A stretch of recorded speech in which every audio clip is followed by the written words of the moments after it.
Radio Forex Hispana presenta en vivo y en directo el punto de encuentro, el punto donde tú te sumas. Esto es Punto 9 con Sergio Rocha. Comenzamos. 9 de la mañana con 32 minutos. 9 con 32 hora de Nueva York. Gracias por estarnos acompañando el día de hoy en este espacio en vivo aquí a través de Radio Forex Hispana. Yo soy Sergio Rocha y le doy la bienvenida para este programa del día de hoy, del viernes 20 de noviembre. El día de hoy ha sido una jornada, pues la verdad es que bastante tranquila, bastante calmadona, donde hemos estado observando, pues mayormente en esta sesión un movimiento otra vez de rebote alcista para el dólar, luego de las pérdidas que tuvo el día de ayer, que ya pues habían sido interesantes. Sin embargo, ojo, todavía no logra, ya hay una buena distancia, digamos, desde los máximos. Ya es claro que el movimiento alcista que teníamos arrancado en el mínimo de los 98.44, si usted gusta, ya se acabó. Eso creo que queda claro. La idea ahora es este movimiento bajista, confirmar que en realidad sea inicio de un retroceso más fuerte. Ya se ve por la distancia de máximos entre, por ejemplo, el punto anterior de la racha alcista que había llegado a los 99.50, los máximos más recientes de 99.83, que está desacelerando el movimiento alcista. Ahora vamos a ver si le alcanza la fuerza a los toros para por lo menos generar un buen retroceso, ¿no? Un retroceso decente que, como le decía yo al inicio de la semana en un gráfico que publiqué, calculábamos nosotros que eventualmente, le decía yo, tras algún máximo extra, que se hizo ahí un pequeñito máximo, podríamos venir a descansar más o menos por ahí de la zona de los 98.44 más adelante. Entonces, esa sería, digamos, la visión que tenemos en general de lo que está pasando con el dólar.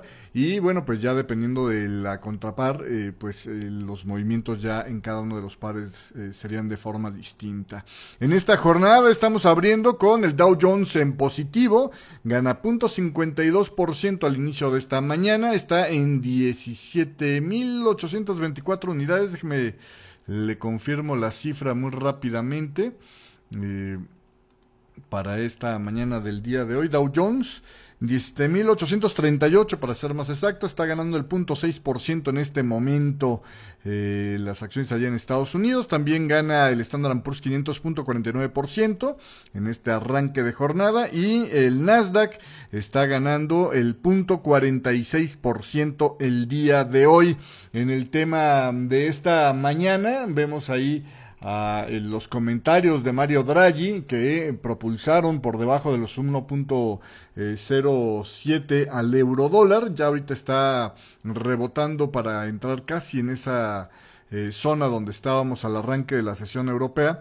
Luego de que dijera, entre otras cosas, lo más interesante que dijo fue: haremos lo que sea posible para volver a regresar la inflación a nuestro objetivo lo más rápido posible. Y esto, bueno, pues es un comentario que de alguna manera hace ecos, ¿no? El Banco Central Europeo hará todo lo posible por mantener la estabilidad del euro. ¿Se acuerda usted cuando fue la promesa esa que pues generó, digamos, el parteaguas en la crisis europea que se estaba viviendo en ese entonces? Por lo pronto, el Banco Central Europeo estaría dispuesto a hacer uso de todas las medidas de estímulos para combatir la baja inflación, señaló este viernes el presidente del Banco Central Europeo, Mario Draghi, lo que deja abierta la idea de que es altamente probable que el banco anuncie más medidas de relajación monetaria en la próxima reunión de diciembre. En su discurso durante una conferencia bancaria, Draghi hizo una mención específica a los tipos de interés negativos de los depósitos del Banco Central Europeo, una señal de que podría todavía recortarlos un poco más. Draghi además subrayó el poder del programa de compra de bonos del Banco Central. Es una señal que podría tomarse como una advertencia para una posible ampliación de este programa que podría formar parte del nuevo paquete de estímulos.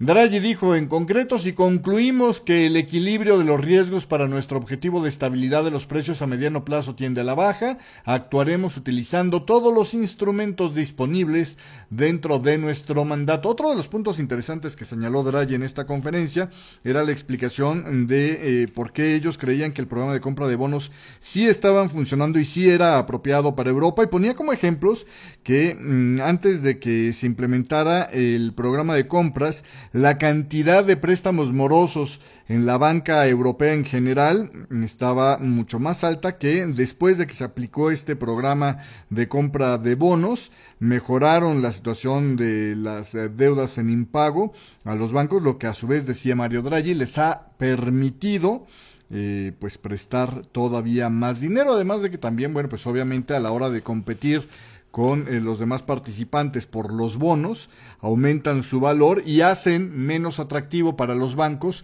el invertir en bonos o en renta fija, y les hace más atractivo prestarle a el público, ¿no? Entonces estas son básicamente las explicaciones o las justificaciones que daba Mario Draghi, precisamente defendiendo la idea del programa de compra de bonos, que después ya salió el gobernador del Bundesbank, el señor Jens Wittmann, diciendo, bueno, ¿sabes qué? Es que no habría que estar, digamos, haciendo menos a la economía de la eurozona en este momento. Hay que dar tiempo a que las medidas que ya están implementadas en este momento funcionen. Es decir, Jens Wittmann, su postura es: aguanten tantito antes de soltar más relajación monetaria, ¿no? Esa sería básicamente la diferencia en las posiciones. Obviamente, pues no solamente la opinión de Jens Wittmann importa, sino la de el consenso de los miembros que forman al Banco Central Europeo. Jens Wittmann, si creemos en ese mundo idílico que se supone que forma el Banco Central Europeo, pues Jens Wittmann tendría el mismo peso exactamente que cualquier otro miembro del Consejo de Gobierno del Banco Central Europeo, porque se supone que no están en representación de su país, sino están como expertos, digamos, independientes, ¿no? Contribuyendo en sus decisiones, en sus ideas, a la mejor decisión que puede tomar el Banco Central Europeo, y ahí pues la verdad es que pareciera ser que la mayoría decanta más hacia otro lado y no hacia el de la paciencia, al menos a como se estaba viendo hasta este momento. Insisto, el que se aprovechen estos eventos para señalar temas de política monetaria me parece que es una clara señal de que están ávidos por tomar una acción adicional los miembros del Banco Central Europeo. Y continuando con más información de banqueros centrales, bueno, el Banco de Japón señaló este viernes que anunciará varias medidas alternativas de inflación el mismo día en el que el gobierno publique la cifra oficial de precios de consumidor a principios de la próxima semana. El anuncio se conoce apenas a un día de que el Banco Central mantuviera su política monetaria sin cambios, pero mostrara un tono más cauto respecto a las perspectivas inflacionarias en su valoración económica, luego de destacar la relativa debilidad de algunos indicadores. El banco ha dicho en varias ocasiones que analiza un conjunto de indicadores para determinar los movimientos y las expectativas de los precios, en lugar de centrarse en un indicador en particular. Y bueno, pues pareciera ser que eso es lo que quieren explicar más detalladamente. La cifra del índice de precios al consumidor básico del gobierno, hay que recordar que entró en territorio negativo durante los últimos meses, a pesar del enorme programa de compra de activos del Banco de Japón, con el que se busca acelerar la inflación. Sin embargo, el Banco Central insiste en que la tendencia de precios es mucho más sólida, lo que demuestra pues una idea de que el indicador que excluye los precios de energía y alimentos frescos pues no es suficiente para manejar la idea de cómo está caminando la inflación. Las cifras del índice de precios al consumidor del gobierno se van a publicar, o se publican normalmente a finales de cada mes. En concreto, en esta ocasión se van a conocer el próximo, apúntele ahí en su agenda, 27 de noviembre. Y el Banco Central dijo que publicará el mismo día varias medidas de inflación alternativas. Muchas de estas medidas también han sido utilizadas por otros bancos centrales como la Reserva Federal de Estados Unidos, el Banco Central Europeo o el Banco de Inglaterra.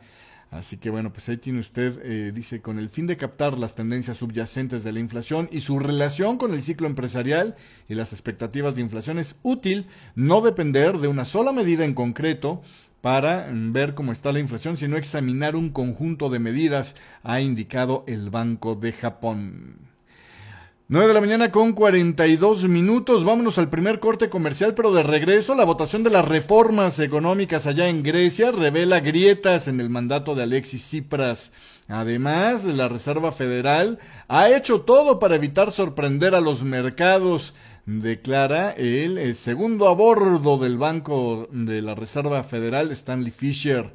Y también vamos a estar platicando de los comentarios del señor Mackler del Banco Nacional de Suiza, del Swiss National Bank, que pues defendió, entre otras cosas, la retirada del piso del 1.20. ¿Se acuerda usted? ¿Cómo olvidarlo?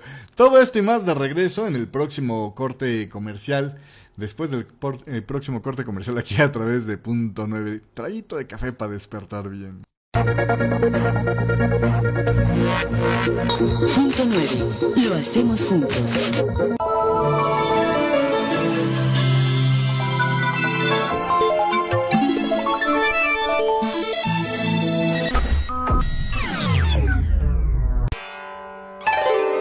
Desde el siglo XVII, los japoneses descubrieron que el comportamiento de los operadores refleja en sus decisiones el equilibrio entre la ambición de un grupo dominante y el temor del grupo abatido.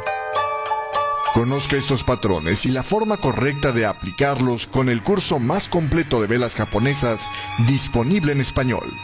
Entre a educacionfinanciable.com y deje que las velas japonesas iluminen su camino a mejores rendimientos.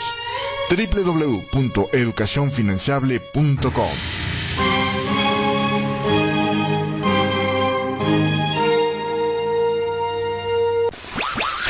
Punto 9. Conducido por Sergio Rocha. Seguimos con más en vivo aquí a través de Radio Forex Hispana, 9 de la mañana con 44 minutos. Hoy es viernes 20 de noviembre. Híjole, gracias a Dios es viernes, ¿no?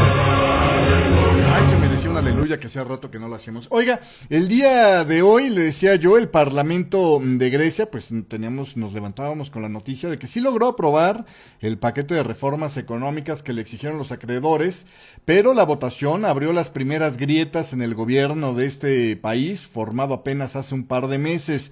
La votación que allana el camino del desembolso del próximo tramo de fondos para el programa de rescate griego redujo la mayoría del primer ministro de Grecia, Alexis Tsipras, en el Parlamento. Ahora a solo 3 escaños el parlamentario del Syriza, el señor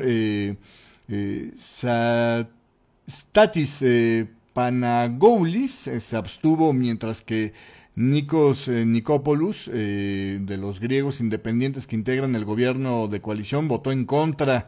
Ambos diputados fueron inmediatamente expulsados de sus partidos, con lo que la mayoría se estrecha a 153 en un parlamento de 300 diputados. El miembro del Syriza, Gabriel Sakelardis, también hay que recordar, ya había anunciado este jueves su dimisión antes de la votación, argumentando que ya no podía contribuir a la aplicación de las políticas del gobierno de forma inmediata, y fue sustituido por otro candidato del Syriza a las elecciones de este septiembre, el señor Christóforos Bernardakis.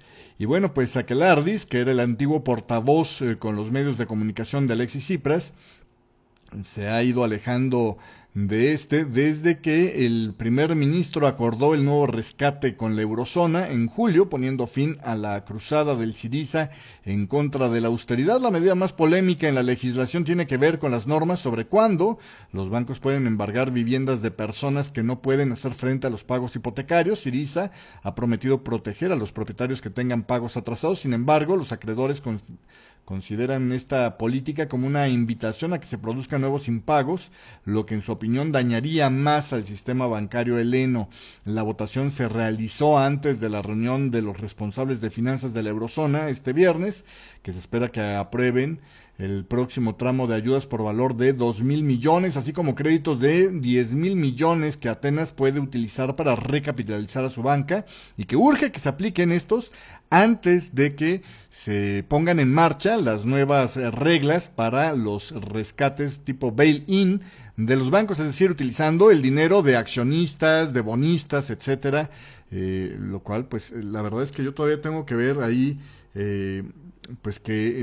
cómo funciona, ¿no?, esta situación, porque me parece que lo que va a provocar esta nueva regla del bail-in es que cuando un banco empieza a tener broncas de liquidez o broncas de capitalización, pues lo que va a pasar es que se le van a desplomar las acciones y se le va a encarecer el crédito, ¿no? Porque simplemente prestarle a un banco de estos potencialmente puede convertirte en pues contribuyente de su rescate, ¿no? Entonces, a mí se me hace que es una medida que camina en contra de la lógica, pero en fin, es lo que han decidido precisamente los legisladores europeos.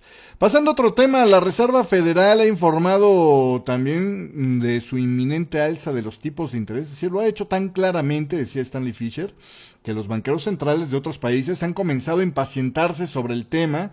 Es lo que sugería este segundo al mando del Banco de la Reserva Federal, diciendo: en el futuro relativamente cercano probablemente algunos de los bancos centrales más importantes comenzarán a salir de la zona de tipos de interés cercanos a cero gradualmente.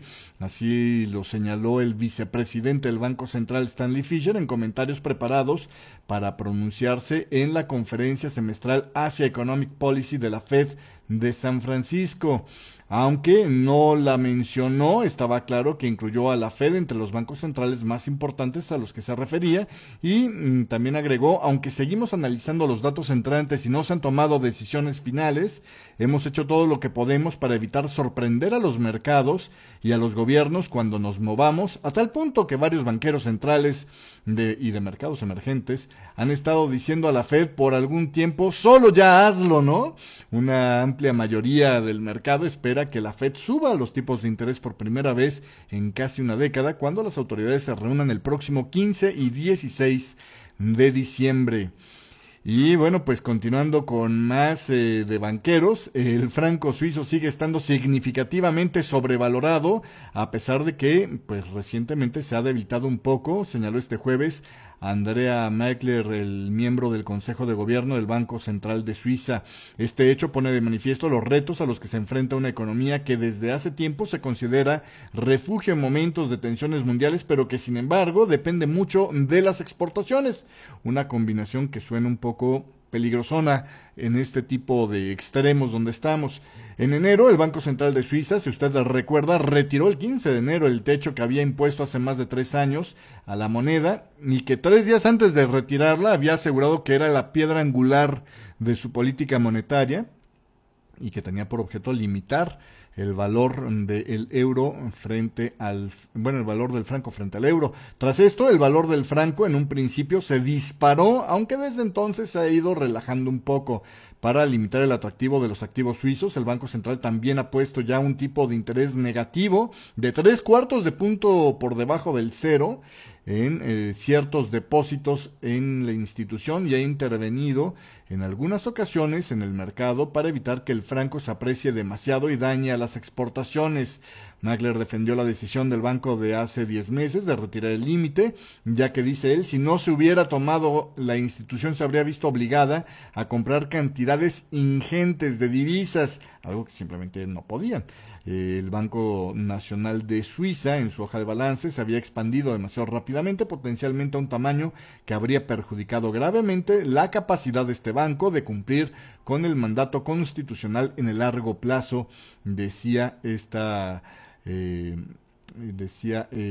Maekler el día de hoy. El euro se cambiaba este jueves por casi 1.09 francos, lejos de ese techo del 1.20 por euro que se mantuvo hasta, el 15 de enero y desde el 2011. Y son en este momento ya las 9 de la mañana con 51 minutos. Vamos a irnos a un corte comercial. Nada más antes le cuento muy rápidamente cómo están las acciones en Estados Unidos. Ya lo habíamos platicado un poquito. La apertura es positiva con ganas. 0.87% ya las ganancias del Dow Jones. Está en las 17.886 unidades. El Standard & Poor's 500 gana 0.62%. Está en las 5.105 unidades. Y el Nasdaq está, Nasdaq 5.105, el Standard & Poor's está en 9.096. No sé por qué no me acostumbro a esta plataforma, pero en fin, están ganando 0.73% las del Standard & Poor's 500 y 0.64% las del Nasdaq. En Europa, el Eurostock 50 está en este momento en las 3.467 unidades, con una ganancia del 0.46%. El Fitch 100 de Inglaterra gana 0.46% y está en las 11.158 unidades, mientras que el CAC 40 de Francia está en las 4.932 unidades ganando el 0.36%. El IBEX 35 cotiza en las 10.363 unidades, ganando apenas el 0.08%. El dólar index en esta jornada lo tenemos subiendo 0.27% en 99.36. Cotiza el día de hoy de rebote después de las caídas del día de ayer. Corte comercial y regresamos con más información aquí a través de Radio Forex Hispana en esto que se llama Punto 9. Punto 9. Lo hacemos juntos.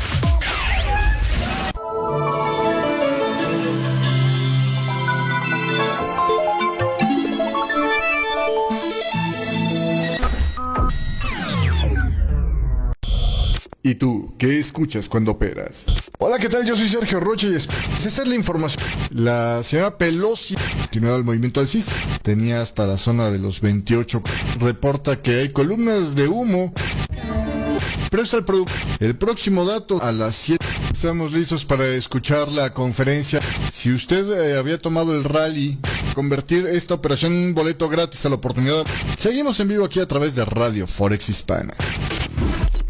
En vivo, música e información desde la apertura de mercados en Europa hasta la 1 de la tarde hora de Nueva York por forexhispana.com. Punto 9. Conducido por Sergio Rocha. Seguimos con más aquí en vivo a través de Radio Forex Hispana y continuando con más información, el déficit público del Reino Unido aumentó en octubre a su nivel más alto en 6 años, lo que indica que el máximo responsable del Tesoro británico, George Osborne, que va a presentar este próximo miércoles su mini presupuesto de otoño, tendrá problemas para cumplir sus objetivos de austeridad este año. El sector público británico, sin incluir los bancos estatales, pidió prestado 8.200 millones de libras, según las informaciones vertidas por la Oficina Nacional de Estadísticas, 1.100 millones de libras más que en octubre del año pasado, y pese al incremento, el crédito desde comienzo del año fiscal en abril sigue siendo de 6.600 millones de libras, inferior al registrado en el mismo periodo del año anterior, aunque el déficit del gasto diario ya es mayor del previsto para los 12 meses hasta el cierre de marzo. Y bueno, pues sin embargo, enero es tradicionalmente un gran mes de ingresos fiscales y Osborne confía en lograr una buena cifra para mantener a flote sus planes de reducción del déficit. Y fíjese, esta es una información que casi le podría poner la cancioncita de It's the End of the World as We Know It, porque resulta ser que la Cámara de Representantes de Estados Unidos, con mayoría republicana, aprobó 19, una propuesta de ley que busca revisar los poderes de la Reserva Federal y forzar a que los tipos de interés sean marcados según una fórmula matemática en una nueva embestida republicana en contra del Banco Central de Estados Unidos. La propuesta, que contó con 241 votos a favor y 185 en contra, tiene como objetivo aumentar la transparencia y hacer más predecible, dicen los legisladores, la política monetaria del Banco Central de Estados Unidos.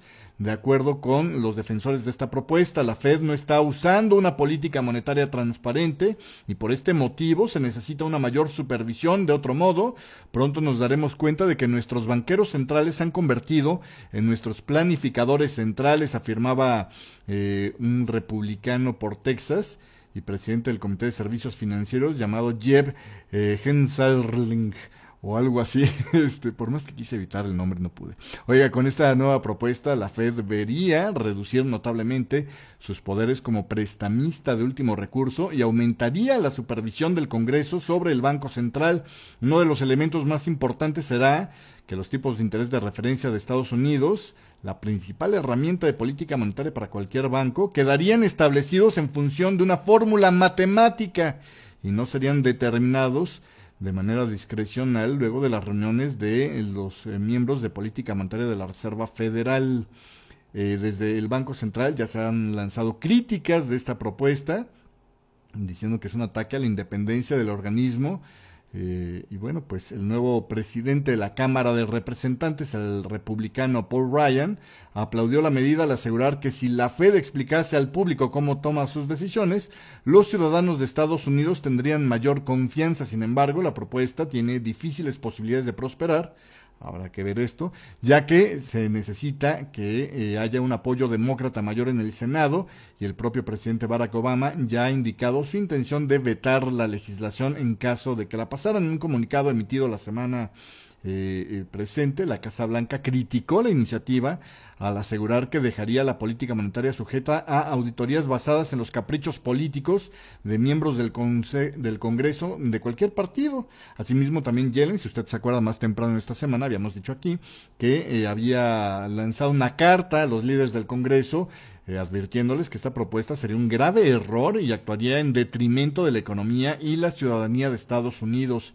Los republicanos han cargado contra la Reserva Federal, dicen ellos, por el multimillonario programa de estímulo monetario lanzado por el Banco Central ante la aguda crisis del 2009 que, aseguran, ha sentado las bases de una burbuja financiera y ha afectado el poder adquisitivo de los ahorradores. Bueno, nada más aquí hay que recordar que fueron los mismos republicanos los que estaban al mando de Estados Unidos cuando detonó la crisis subprime y que provocaron la crisis subprime, que finalmente pues tuvo que ser resuelta después ya sobre la administración de Obama, pero básicamente ellos mismos ahora están como que señalando a la Reserva Federal de los platos que ellos rompieron, pero en fin, así las cosas el día de hoy. Vamos a ver cómo continúa este asunto, ojalá que no pase, porque la verdad es que tener al principal banco central del mundo en piloto automático en un momento tan crítico como este, suena bien peligroso, bien peligroso. Pero bueno, en fin. Y ya para que no perdamos la costumbre de esta semana, vamos a las breves de Francia. Francia intensificará sus operaciones militares contra el Estado Islámico. Anunciaba este jueves por la noche el presidente de Francia, François Hollande, en un comunicado a la oficina de Hollande, dijo que el presidente había dado las instrucciones necesarias para intensificar las actuales operaciones militares para luchar contra el Estado Islámico en Irak. Francia ha llevado a cabo múltiples bombardeos contra objetivos de el EI en Siria, el Estado Islámico, desde los atentados terroristas de París hace una semana, en los que fallecieron ya 130 personas. Se da a conocer el día de hoy que aumentó el saldo de víctimas mortales, lo anunciaba el señor Valls. Y bueno, pues también la Unión Europea intensificará los controles de los ciudadanos de la Unión Europea que entren en la región con el fin de evitar que los combatientes extranjeros entren y salgan de la Unión Europea, anunciaba el viernes el ministro de Interior de Francia, Bernard Cazeneuve. El aumento de los controles en nuestras fronteras exteriores es indispensable para la protección de los ciudadanos de la Unión Europea, señaló Cazeneuve al término de una reunión celebrada con sus homólogos de la Unión Europea este viernes en Bruselas, una semana después de estos atentados en París. Cazeneuve dijo que la Comisión Europea ha acordado poner cambios que se aplicarán a finales de este año. Así que bueno, si usted es terrorista, tiene hasta finales del año para hacer sus operaciones. No entiendo yo de repente estas cosas, pero en fin, a las actuales normas que prohíben los controles sistemáticos de ciudadanos de la Unión Europea van a hacerle estos cambios, y estoy contento con esto, con los controles que han de hacerse sistemáticamente y contra todas las bases de datos pertinentes para revelar el movimiento de los yihadistas. Y es que bueno, aquí con lo que fue este atentado del viernes pasado, de hace una semana, y que resultó ser que al parecer su principal orquestante, pues que ya era un objetivo militar para la Unión Europea, el que se les haya colado por las fronteras es algo, pues la verdad es que sí, de preocupación por lo menos, ¿no? Pero bueno, en fin. Y estando a días nada más ya de las elecciones allá en España, de las elecciones generales, pues salen los dimes y diretes que si están a favor de combatir al terrorismo, que si no, que si quién sabe qué. Hace unos días España misma decía que no descartaba, ¿no?, el participar en los ataques en contra del Estado Islámico, en los bombardeos contra el Estado Islámico. Y bueno, pues ahora la vicepresidenta del gobierno de España, Soraya Sáenz de Santamaría, desmiente este viernes que España haya hecho una oferta a Francia para aumentar su contribución militar en la lucha contra el Daesh, contra el Estado Islámico. Y bueno, pues esto luego de los atentados terroristas de hace una semana. No está encima de la mesa, ni se ha pedido, ni se ha ofrecido, dice Sáenz Santamaría, en la rueda de prensa posterior a la reunión de Consejo de Ministros. Y es que mire, honestamente, estando que son 2 semanas, ¿no?, lo que falta para las elecciones allá generales en España, pues tonto el que se mueve antes de la foto, ¿no? Entonces, si llegara alguna ayuda, si llegara alguna oferta, sería después de que ya lo irremediable haya pasado, es decir, las elecciones generales allá en España. ¿Quién se quiere quemar antes de tiempo? Pero bueno, pues así las cosas el día de hoy. Hasta aquí llegamos con la información. Gracias por acompañarnos en esta mañana aquí en vivo a través de Radio Forex Hispana en .9. Si me está escuchando en una versión a través de YouTube, pues gracias por la compañía. Nos vemos el lunes. Y si me está escuchando en vivo, quédese con nosotros en un rato más la charla del día de hoy. Por cierto, le cuento nada más, la confianza del consumidor adelantada para noviembre queda en menos 6.0, la de octubre había quedado en menos 7.6, así que la adelantada para noviembre mejora a menos 6.0 desde el menos 7.6 de octubre. Nos vemos. Chao. No es posible detener el tiempo. Hasta aquí con Punto 9, conducido por Sergio Rocha. Gracias. Radio Forex Hispana presentó.